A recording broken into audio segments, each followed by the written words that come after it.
Sanya Samayal. Today recipe Santhavam.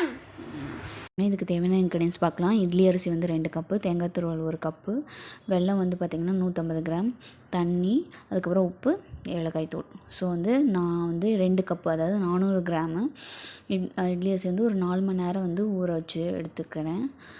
அப்புறமேட்டு பார்த்திங்கன்னா தேங்காய் துருவல் வந்து அரை மூடி, அதாவது 1 கப்பு வரும் இது.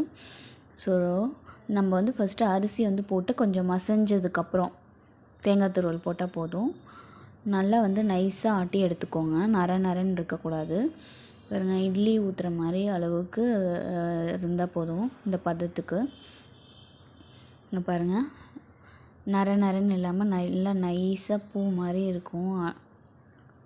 அது மாதிரி நீங்கள் ஆட்டி எடுத்துக்கணும். இங்கே பாருங்கள், அது மாதிரி இட்லி ஊற்றுற அளவுக்கு ரொம்ப தண்ணியாட்டம் இல்லாமல் ஆட்டி எடுத்துக்கோங்க. உப்பு போட்டு இப்போ நான் வந்து இது போட்டிருக்கேன், இட்லி வானல் போட்டிருக்கேன். ஸோ தண்ணி கொதிச்சதுக்கப்புறம் நம்ம வந்து இட்லி ஊற்றி நம்ம வந்து புழிஞ்சு எடுத்துக்க போகிறோம். இது வந்து பார்த்திங்கன்னா நம்ம இட்லி ஊற்றி நம்ம வந்து புளிய போகிறோம், அதனால் இதை வந்து சந்தவம்னு சொல்கிறோம். இடியாப்பம்னா பார்த்திங்கன்னா பச்சரிசி மாவு பிசைஞ்சு அதை வந்து புளிஞ்சு வேக வைப்பாங்க.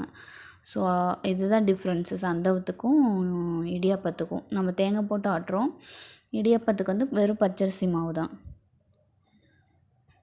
ஸோ சுட தண்ணி போட்டு பச்சரிசி மாவு பிசைஞ்சு நம்ம வந்து இதை வந்து வெந்ததுக்கப்புறம் நம்ம புளிஞ்சு எடுத்துக்கலாம். இப்போ நம்ம வந்து பாவு காய்ச்சிடலாம்.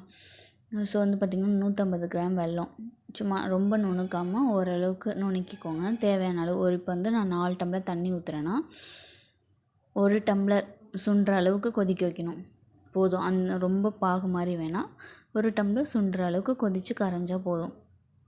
ஏலக்காய் தூள் வந்து பார்த்திங்கன்னா 2 டேபிள் ஸ்பூன் போட்டுக்கோங்க. இதுக்கு வந்து பார்த்திங்கன்னா வெள்ளைப்பாகு அப்படி இல்லைன்னா தேங்காய் பால் அது நல்லாயிருக்கும். ஸோ வந்து என்னோடய ஃபேவரெட் வந்து பார்த்திங்கன்னா எள்ளு பொடி வெள்ளைப்பாகு. ஸோ இங்கே பாருங்கள், 1 டம்ளர் சுண்டுற அளவுக்கு காய்ச்சி எடுத்துக்கிட்டோம். இதில் தான் நம்ம இப்போ புளிய போகிறோம். அப்படியே இட்லி வச்சு புழிஞ்சு அதில் மீதி அடியில் புளிய முடியாமல் இருக்கும்ல, அது அந்த மாவை எடுப்போம்ல, அதை எடுத்து சாப்பிட்டாலே நமக்கு போயிடும், அவ்வளோ டேஸ்ட்டாக நல்லாயிருக்கும்.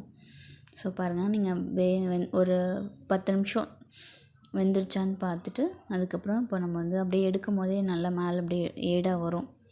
இதுக்குள்ளே நம்ம வந்து கொள்கிற அளவுக்கு ஒரு 2 இட்லி 2.5 இட்லி வைக்கலாம். ஸோ வந்து புளிஞ்சிக்கணும்.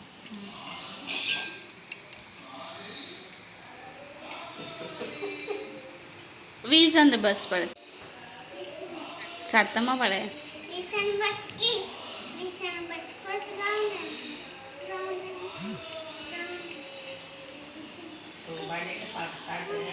திரும்பவும் வந்து நம்ம புளிஞ்சு எடுத்துக்கலாம். ஸோ அடியில் வந்து ஒரு தட்டு இல்லைன்னா கிண்ணி வச்சு இது பண்ணிட்டால் போதும். இங்கே பாருங்கள், நல்லா அப்படியே பூ மாதிரி.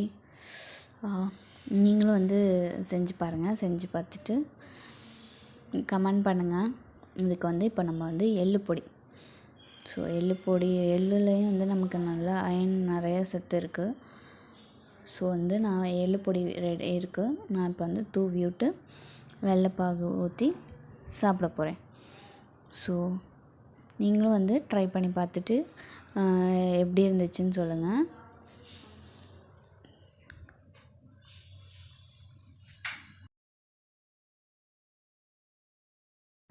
Like